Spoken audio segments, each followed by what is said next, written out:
नमस्कार दोस्तों, जय हिंद, वंदे मातरम। अपना सक्षम पॉइंट यूट्यूब चैनल पर एक बार फिर से आप सभी का हार्दिक स्वागत है। फर्स्ट ग्रेड हिस्ट्री सब्जेक्ट की टेस्ट सीरीज सॉल्यूशन में वर्ल्ड हिस्ट्री की क्लासेस में आज की चौथी क्लास और 29 नंबर क्लास इटली व जर्मनी का एकीकरण।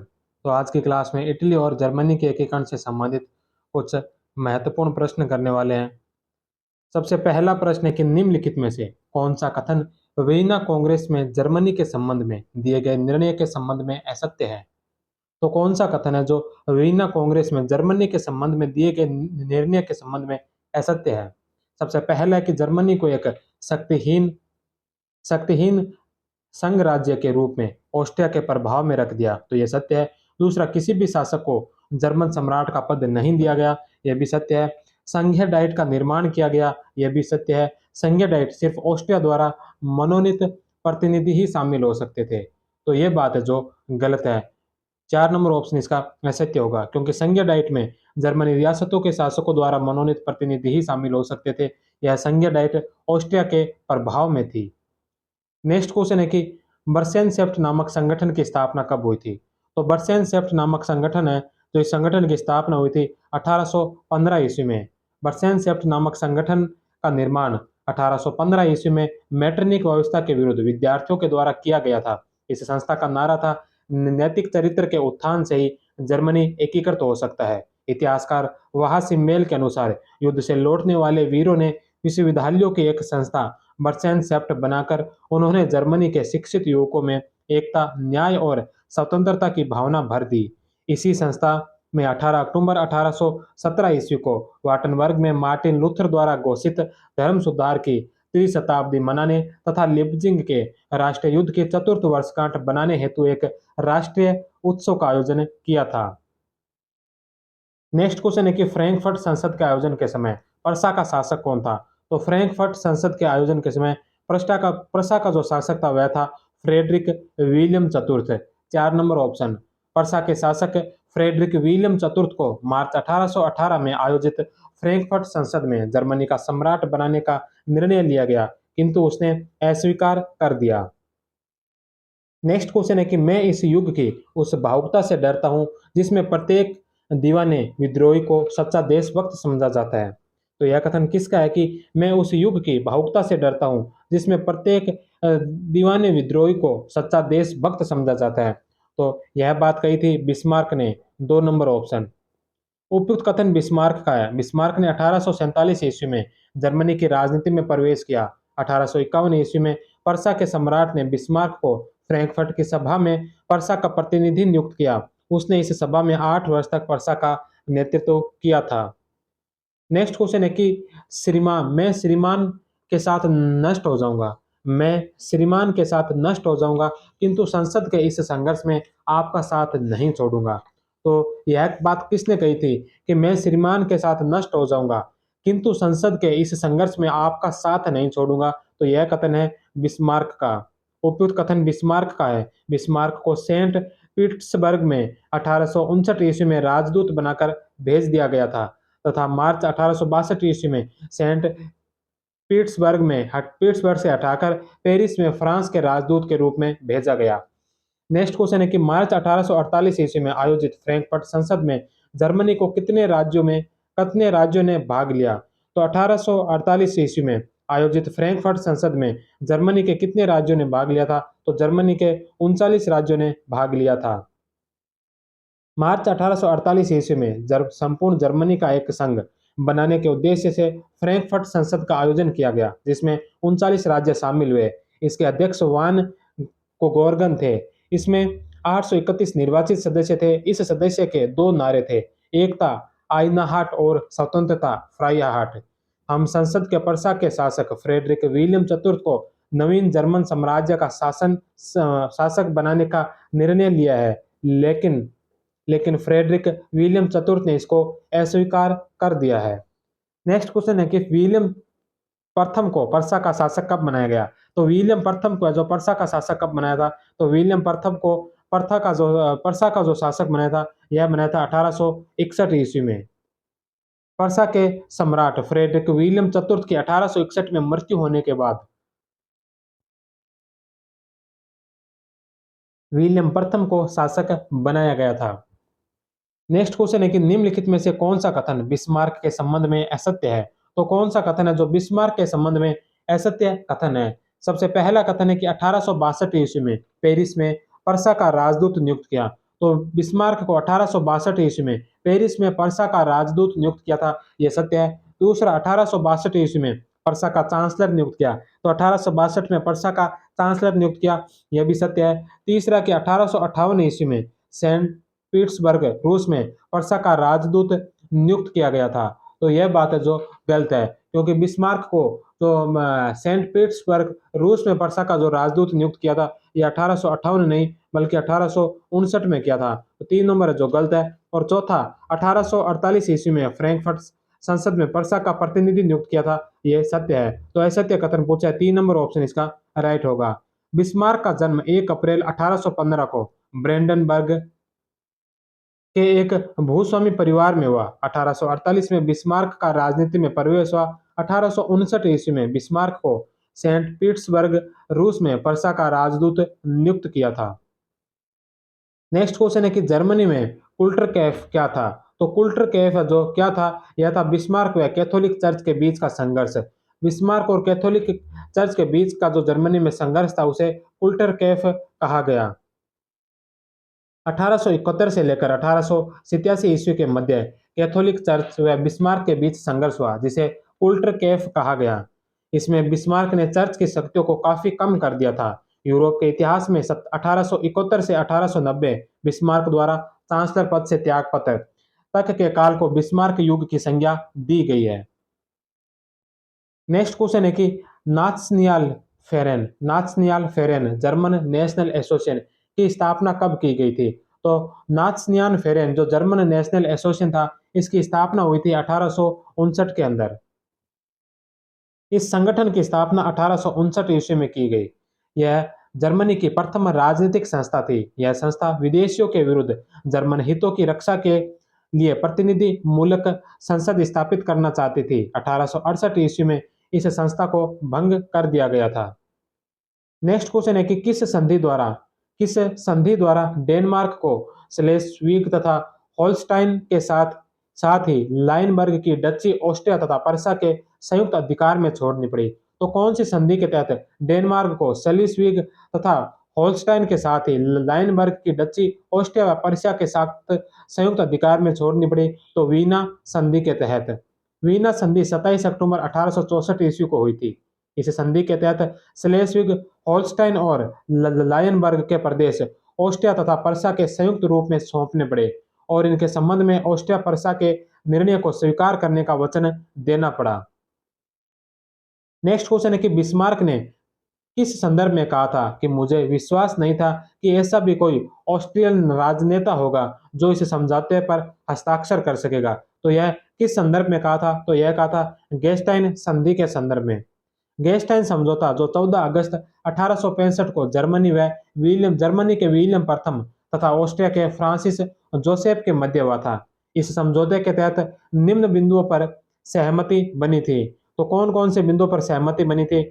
लोयनबर्ग की डच्ची पर्सा को बेच दी। स्लेस्विग पर्सा को देने का निर्णय हुआ। होल्स्टाइन होल्स्टाइन ऑस्ट्रिया के अधिकार में रखने का निर्णय हुआ। कील के बंदरगाह पर ऑस्ट्रिया तथा पर्सा का संयुक्त अधिकार रहेगा, किंतु पर्सा को वहां किलेबंदी करने का अधिकार मिल गया था। नेक्स्ट क्वेश्चन है कि 1815 की वीना संधि द्वारा निर्मित 1815 की वीना संधि द्वारा निर्मित जर्मन परिसंघ को किस संधि द्वारा समाप्त किया गया। तो 1815 की वीना संधि के द्वारा जर्मन परिसंघ को किस संधि के द्वारा समाप्त किया। तो प्राग की संधि के तहत। 23 अगस्त 1866 ईस्वी को प्राग की संधि द्वारा जर्मन परिसंघ को समाप्त कर दिया गया तथा ऑस्ट्रिया ने जर्मनी से पृथक रहना स्वीकार कर लिया।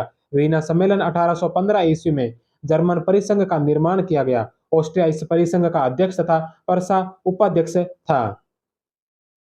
नेक्स्ट क्वेश्चन है कि उत्तरी जर्मनी संघ का निर्माण कब हुआ था। तो उत्तरी जर्मनी जो संघ है इसका निर्माण हुआ था 1866 ईस्वी में।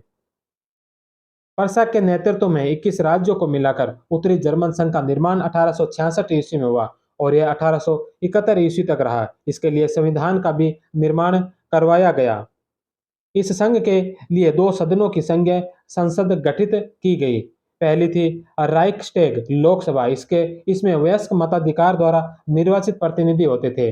राइक्सटैग लोकसभा, इसके वयस्क मताधिकार द्वारा निर्वाचित प्रतिनिधि होते थे। और बुंदेसराट संघीय परिषद, इसमें संघ के विभिन्न राज्यों के प्रतिनिधि शामिल होते थे। उत्तरी जर्मन संघ का वंशानुगत अध्यक्ष वर्षा के शासक को बनाया गया तथा संघ का प्रथम चांसलर बिस्मार्क को बनाया गया था। नेक्स्ट क्वेश्चन है कि पूरी इबारत मानो युद्ध की चुनौती के जवाब में बातचीत का निमंत्रण था, किंतु संक्षिप्त इबारत मानो चुनौती के जवाब में तलवार का वार था। यह कथन किसका है? तो यह कथन किसने कहा था कि पूरी इबारत मानो युद्ध की चुनौती के जवाब में बातचीत का निमंत्रण था, किंतु संक्षिप्त इबारत मानो चुनौती के जवाब में तलवार का वार था। तो यह जो कथन है यह था CDM कैटलवी का, 2 नंबर ऑप्शन। उपयुक्त कथन कैटलवी का है। 14 जुलाई 1870 को एम्स का तार प्रकाशित किया गया। इस दिन फ्रांस का राष्ट्रीय पर्व भी था। उपयुक्त कथन एम्स के तार के संदर्भ में ही कहा गया था। नेक्स्ट क्वेश्चन है कि फ्रैंकफर्ट संधि पर किसने कहा था कि अब यूरोप में 2 राष्ट्र ऐसे हैं जो भयप्रद प्रमाणित हो गए हैं? एक जर्मनी इस कारण कि वह विजयी हुआ और दूसरा फ्रांस इस कारण कि वह पराजित हुआ। तो फ्रैंकफर्ट की संधि पर किसने कहा था कि अब यूरोप में 2 ऐसे राष्ट्र हैं जो भयप्रद प्रमाणित हो गए हैं? एक जर्मनी इस कारण कि वह विजयी हुआ और दूसरा फ्रांस इस कारण कि वह पराजित हुआ। तो यह बात कही थी विक्टर ह्यूगो ने। फ्रैंकफर्ट की संधि जो 10 मई 1871 को सेडान के युद्ध के बाद हुई थी। संधि के प्रावधान थे कि फ्रांस को मेज व स्ट्रासबर्ग सहित अल्सास लारेन के प्रदेश जर्मनी को देने पड़े। फ्रांस को युद्ध हार जाने के रूप में 3 वर्ष के अंदर 20 करोड़ पाउंड की राशि देनी होगी। नेक्स्ट क्वेश्चन है कि निम्नलिखित में से कौन सा कथन बिस्मार्क के संबंध में सत्य नहीं है? तो कौन सा कथन है जो बिस्मार्क के संबंध में सत्य नहीं है? सबसे पहले है कि लोकतंत्र और लोकतांत्रिक प्रक्रियाओं का बिस्मार्क प्रशंसक था। तो बिस्मार्क जो लोकतंत्र और लोकतांत्रिक प्रक्रियाओं का प्रशंसक नहीं बल्कि आलोचक था। तो पहला ही कथन इसका असत्य है। दूसरा, वह 1871 से 1890 तक जर्मनी का चांसलर रहा, यह सत्य है। पहले वह प्रशा का मिनिस्ट्री प्रेसिडेंट रहा था, यह भी सत्य है। वह जर्मन एकीकरण का प्रमुख शिल्पी था, तो यह बात भी सत्य है। तो इसमें असत्य कथन पूछा है, 1 नंबर ऑप्शन जो इसका राइट आंसर होगा। बिस्मार्क लोकतंत्र और लोकतांत्रिक प्रक्रियाओं का बड़ा आलोचक था। नेक्स्ट क्वेश्चन है कि सेडान के युद्ध ने जर्मनी को यूरोप की मालकिन और बिस्मार्क को जर्मनी का स्वामी बना दिया। तो यह कथन किसने कहा था कि सेडान के युद्ध ने जर्मनी को यूरोप की मालकिन और बिस्मार्क को जो जर्मनी का स्वामी बना दिया? तो यह बात कही थी कैटलवी ने। सेडान के सेडान युद्ध के परिणामों को स्पष्ट करते हुए कैटलवी ने अपने ग्रंथ the history of modern time में लिखा कि प्रशा और फ्रांस के युद्ध में जर्मनी को यूरोप की मालकिन और बिस्मार्क को जर्मनी का स्वामी बना दिया है। अतः अंत में यह कहा जा सकता है कि सेडान के युद्ध ने यूरोप में एक स्वामी खो दिया है और एक स्वामी प्राप्त कर लिया है। नेक्स्ट क्वेश्चन है कि जर्मनी के एकीकरण में राष्ट्रीय आत्मा का सिद्धांत, जर्मनी के एकीकरण में राष्ट्रीय आत्मा का सिद्धांत किसने दिया था? तो जर्मनी के एकीकरण में राष्ट्रीय आत्मा का जो सिद्धांत है, यह सिद्धांत दिया था हर्डर के द्वारा। स्वच्छंदतावादी विचारकों ने राष्ट्रवाद पर अधिक स्पष्टता से अपने विचार रखे। जेसी हर्डर ने सर्वप्रथम राष्ट्र की सभ्यता या संस्कृति पर अपने विचार रखते हुए कहा कि पक्की सभ्यता वही है जिसकी अपने राष्ट्रीय आत्मा हो। नेक्स्ट क्वेश्चन है कि फ्रांस से युद्ध करना इतिहास के तर्क में निहित है। फ्रांस से युद्ध करना इतिहास के तर्क में निहित है। फ्रांस पर्सा युद्ध के बारे में यह कथन किसका है? तो फ्रांस और पर्सा के युद्ध के बारे में यह कथन किसने कहा था कि फ्रांस से युद्ध करना इतिहास के तर्क में निहित है? तो यह कथन है बिस्मार्क का, 4 नंबर ऑप्शन। नेक्स्ट क्वेश्चन है कि निम्नलिखित में से कौन से जर्मन राज्य में कैथोलिक धर्म था? तो कौन से जर्मन राज्य में जो कैथोलिक धर्म था? तो बवेरिया, बवेरिया के अंदर है जो कैथोलिक धर्म था। एकीकरण से पहले मोटे तौर पर जर्मनी को 3 भागों में बांटा जा सकता है, उत्तरी भाग, मध्य भाग और दक्षिणी भाग। उत्तरी भाग के अंदर प्रशा, सैक्सनी, हनोवर और फ्रैंकफर्ट थे। इन राज्यों में प्रोटेस्टेंट धर्म था। मध्य भाग राइनलैंड और दक्षिणी भाग वुर्टेनबर्ग, बवेरिया, बादेन, पेलेटिनेट, हेस हेस और ड्रेमेस्टाड, यहाँ पर कैथोलिक धर्म था। नेक्स्ट क्वेश्चन है कि वीना कांग्रेस में जर्मनी की राष्ट्रीय भावनाओं की उपेक्षा करके उन्हें दिया गया था। तो वीना कांग्रेस में जर्मनी की राष्ट्रीय भावनाओं की उपेक्षा करके उन्हें दिया गया था, तो उन्हें डाइट, एक नंबर ऑप्शन। वीना कांग्रेस में जर्मनी की राष्ट्रीय सभा का निर्माण किया गया जिसे डाइट कहा गया। इसका मुख्यालय फ्रैंकफर्ट था। इसमें जर्मन रियासतों के शासकों द्वारा मनोनीत प्रतिनिधि ही शामिल हो सकते थे। 1815 से 50 ईस्वी तक इस पर ऑस्ट्रिया का प्रभाव रहा था। नेक्स्ट क्वेश्चन है कि दक्षिणी जर्मन राज्य किसके नेतृत्व में एकीकरण चाहते थे। तो दक्षिणी जर्मन जो राज्य है वो ऑस्ट्रिया के नेतृत्व में एकीकरण चाहते थे। दक्षिणी जर्मन राज्य ऑस्ट्रिया के नेतृत्व में एकीकरण चाहते थे। ऑस्ट्रिया को इटली का जल्लाद और जर्मनी का उत्पीड़क कहा जाता है। नेक्स्ट क्वेश्चन है कि निम्नलिखित में से किस जर्मन राज्य ने सेडोवा के युद्ध में ऑस्ट्रिया का साथ दिया था। तो कौन से जर्मन राज्य ने सेडोवा के युद्ध में कौन से जर्मन राज्य ने सेडोवा के युद्ध में ऑस्ट्रिया का साथ दिया था। तो सैक्सनी ने, 4 नंबर ऑप्शन। इस युद्ध में बवेरिया, वुर्टेनबर्ग, सैक्सनी, हनोवर, हेस-कैसल, बेडेन आदि राज्यों ने ऑस्ट्रिया का साथ दिया था।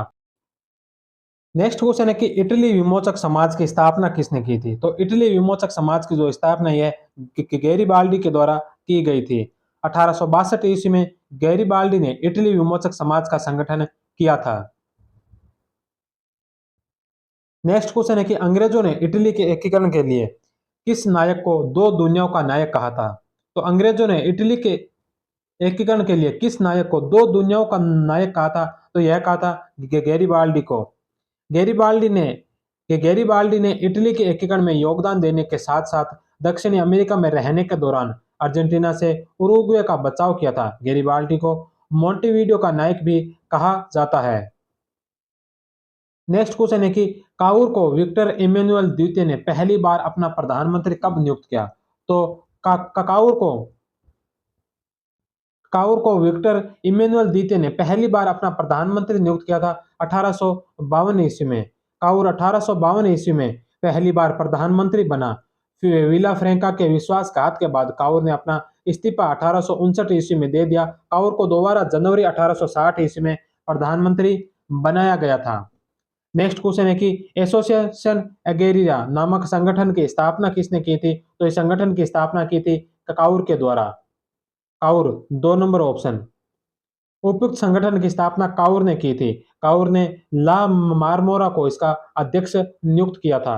नेक्स्ट क्वेश्चन है कि किसको मोंटेविडियो का नायक कहा जाता है। तो मोंटेविडियो का नायक है जो गैरिबाल्डी को माना जाता है। उपयुक्त संबोधन गैरिबाल्डी के लिए था। गैरिबाल्डी मैजेनी के प्रभाव में आकर यंग इटली का सदस्य बना था। 1833 ईस्वी में मैजेनी के साथ नौसेना षड्यंत्र में भाग लिया। इस कारण उसे मृत्युदंड दिया गया, किंतु वह भागकर दक्षिणी अमेरिका पहुंच गया जहां पर इटालियन लीजियन नामक एक संगठन की स्थापना की थी। नेक्स्ट क्वेश्चन है कि वह पहला राज्य कौन सा है जो एकीकरण के समय सार्डिनिया पीडमांट से मिलाया गया। तो वह पहला राज्य कौन सा जो एकीकरण के समय सार्डिनिया पीडमांट से मिलाया गया था। तो वह था लोमार्डी, 4 नंबर ऑप्शन।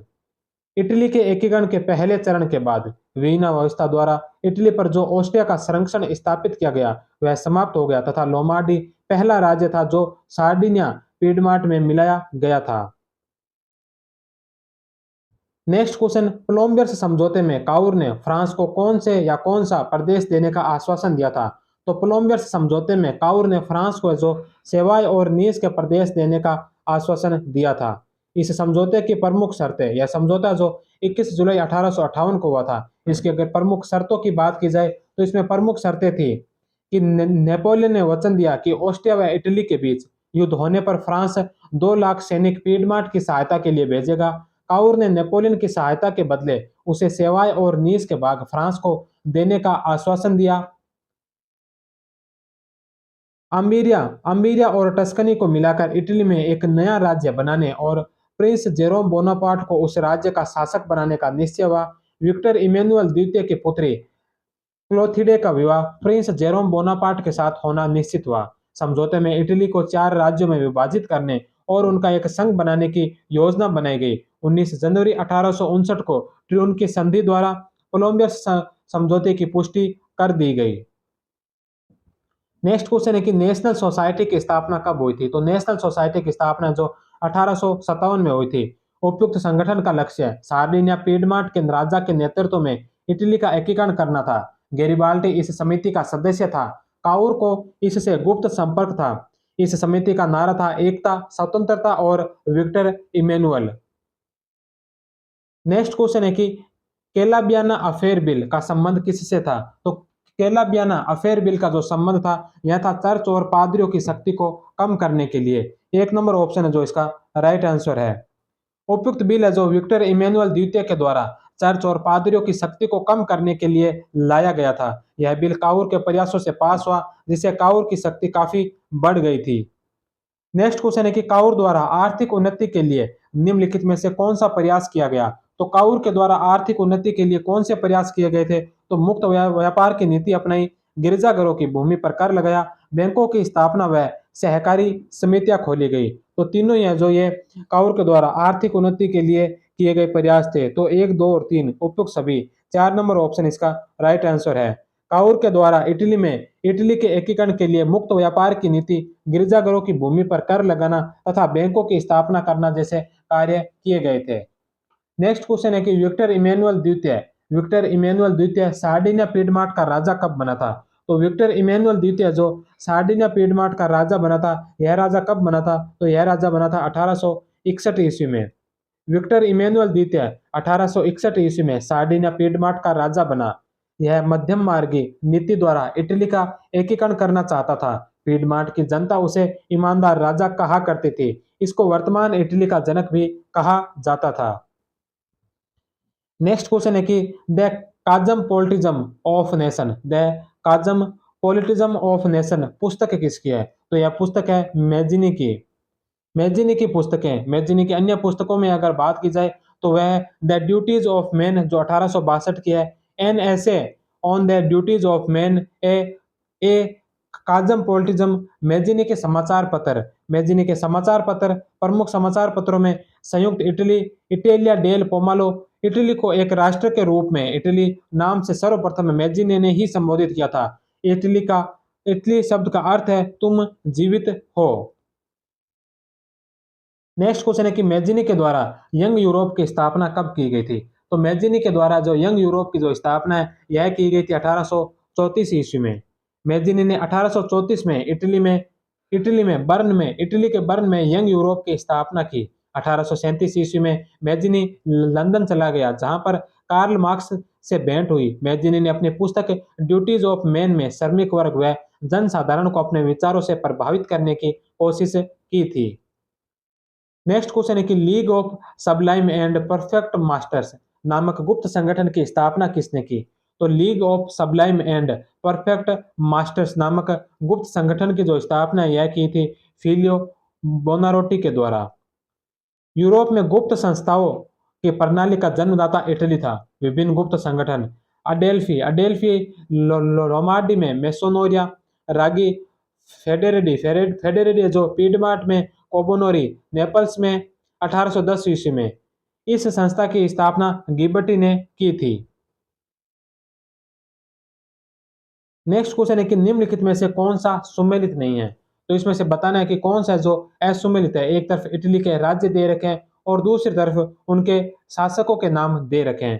तो सबसे पहले है पीडमार्ट सार्डिनिया के जो शासक थे वो थे विक्टर इमेनुअल जो पीडमार्ट और सार्डिनिया के शासक थे। फ्रांसिस चतुर्थ है जो मोडेना के शासक थे। परमा के शासक जो लुइसा थे, तो परमा के शासक जो लुइसा थे। और चार्ल्स एल्बर्ट जो टस्कनी के शासक थे, तो टस्कनी के शासक जो चार्ल्स एल्बर्ट नहीं बल्कि आर्च ड्यूक फर्डिनेंड तृतीय था। तो ये 4 नंबर ऑप्शन है जो इसका गलत है।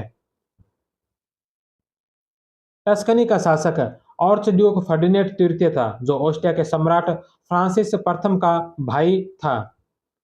नेक्स्ट क्वेश्चन है कि नेपोलियन बोनापार्ट ने इटली विजय के बाद 1797 ईस्वी में सीस अल्पाइन गणतंत्र की स्थापना की। निम्नलिखित में से कौन सा इसका भाग नहीं था?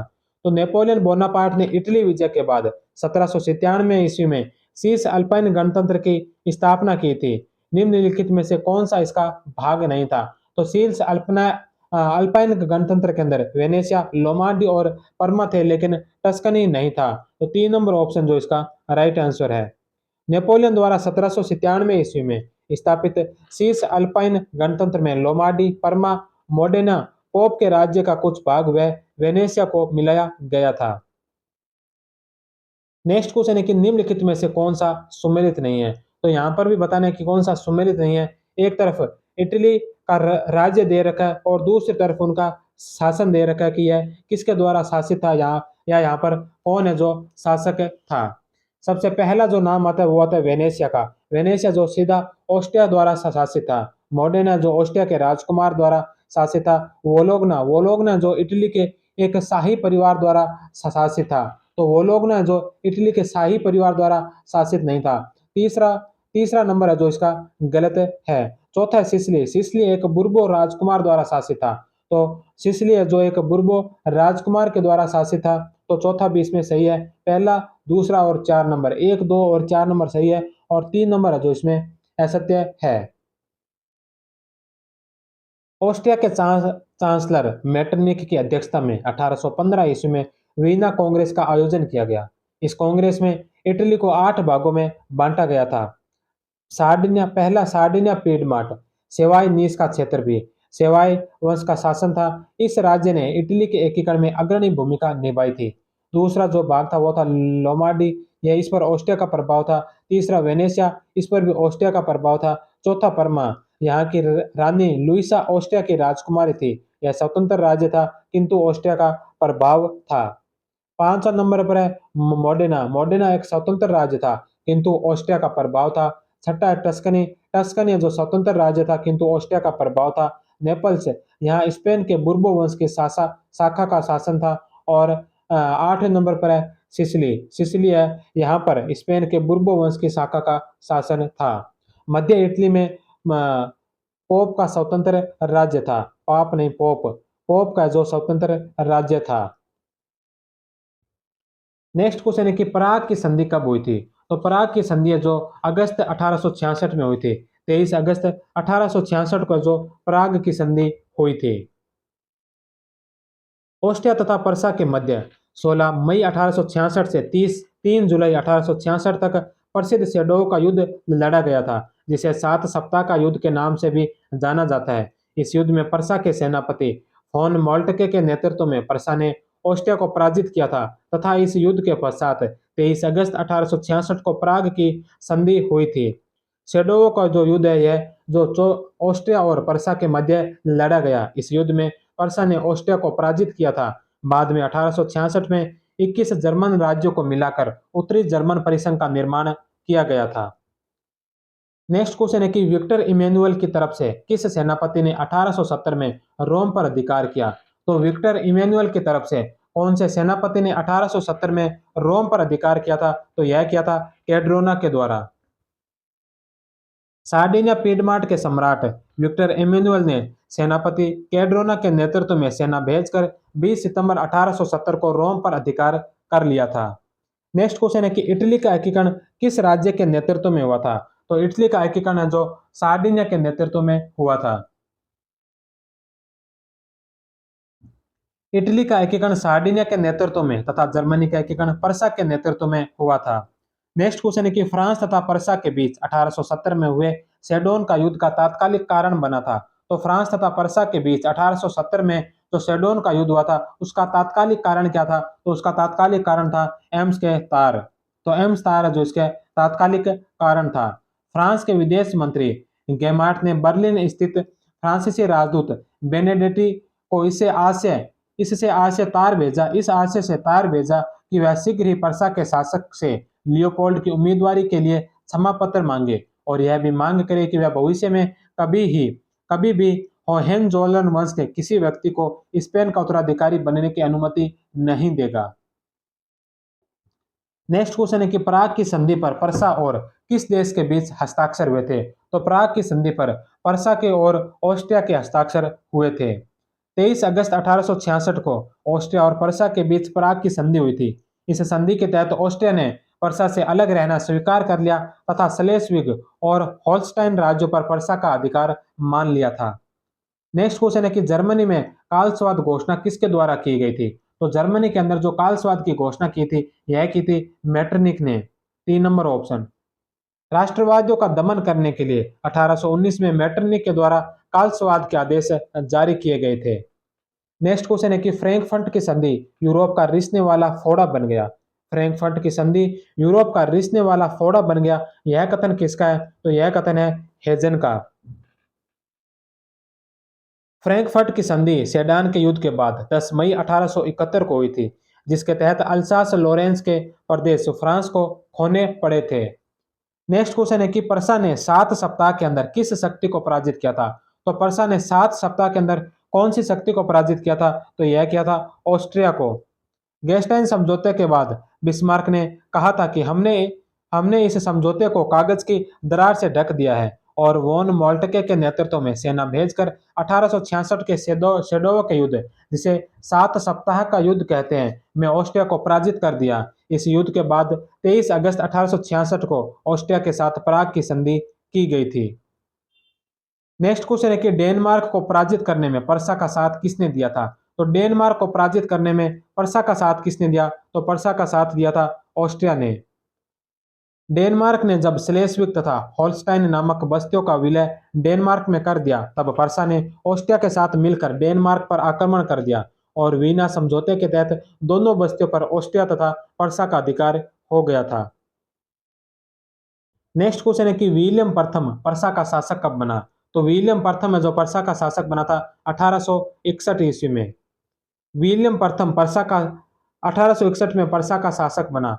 वॉन सिबेल ने अपनी पुस्तक the finding of German umpire में विलियम प्रथम की प्रतिभा का उल्लेख किया है। नेक्स्ट क्वेश्चन है कि पर्सा द्वारा स्थापित जोलवरिन था। तो पर्सा के द्वारा स्थापित जोलवरिन क्या था? तो जोलवरिन है जो सीमा शुल्क संघ था। तो सीमा शुल्क संघ जो था उसे जोलवरिन कहा गया।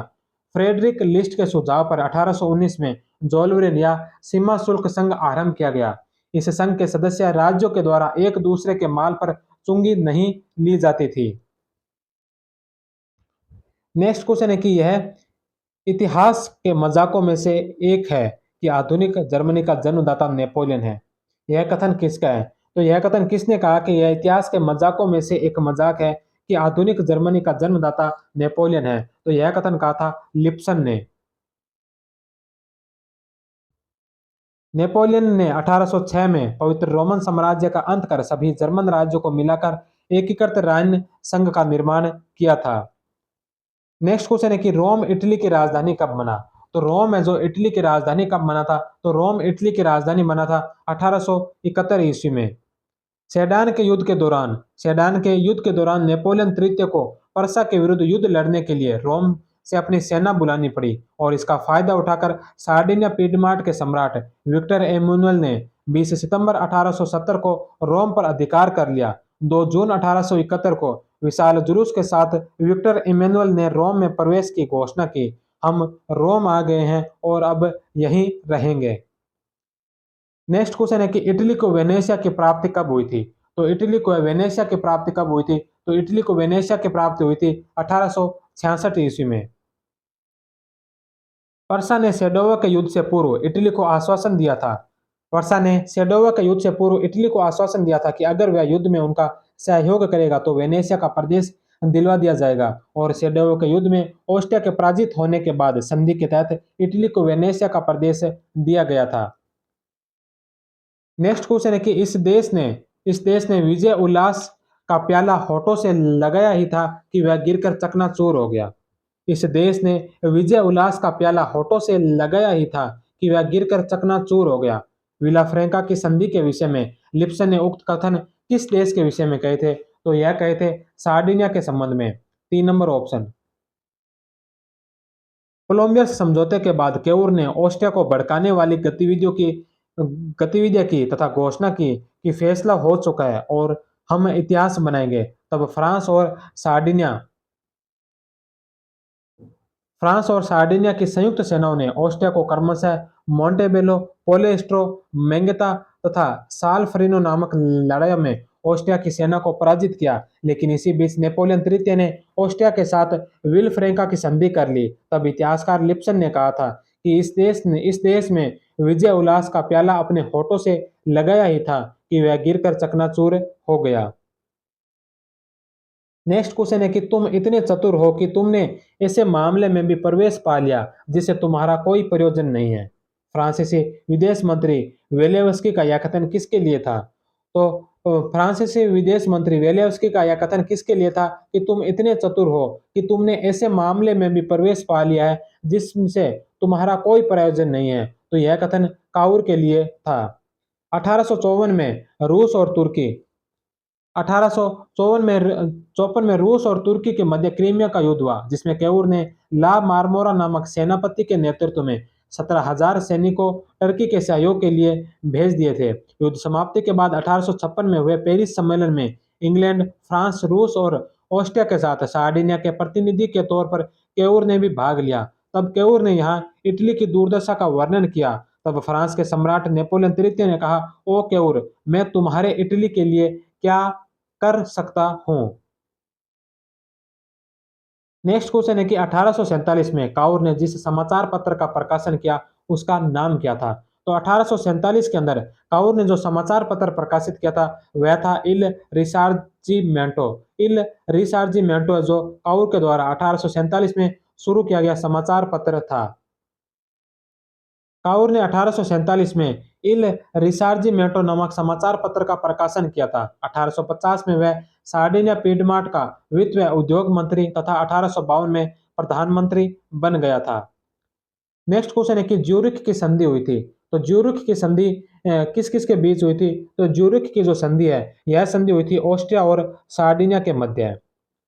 सार्डिनिया के विक्टर इमैनुअल ने ऑस्ट्रिया और फ्रांस के साथ मिलकर 10 नवंबर 1859 को ज्यूरिख की संधि के द्वारा विला फ्रैंका की संधि की पुष्टि की थी। नेक्स्ट क्वेश्चन और आज की क्लास का अंतिम क्वेश्चन है कि इटली के एकीकरण में लाल कुर्ती स्वयंसेवकों का नेतृत्वकर्ता कौन था? तो इटली के एकीकरण में लाल कुर्ती स्वयंसेवकों का नेतृत्वकर्ता जो था वह था गैरिबाल्डी। इटली के एकीकरण में लाल कुर्ती स्वयंसेवकों का गठन गैरिबाल्डी के नेतृत्व में हुआ था तथा बाद में फ्रांसिस्को क्रिप्सी द्वारा आमंत्रित करने पर गैरिबाल्डी अपने 1,000 लाल कुर्ती दल के सदस्यों के साथ जेनेवा जेनेवा से सिसिली के लिए प्रस्थान करता है तथा केल्टाफिमी नामक स्थान पर उसे पराजित कर पालेर्मो नामक स्थान पर अधिकार कर लिया। 1860 में गैरिबाल्डी ने सिसिली तथा नेपल्स पर अधिकार कर दोनों प्रदेश टियानो नामक स्थान पर विक्टर इमैनुअल को सौंप दिए थे।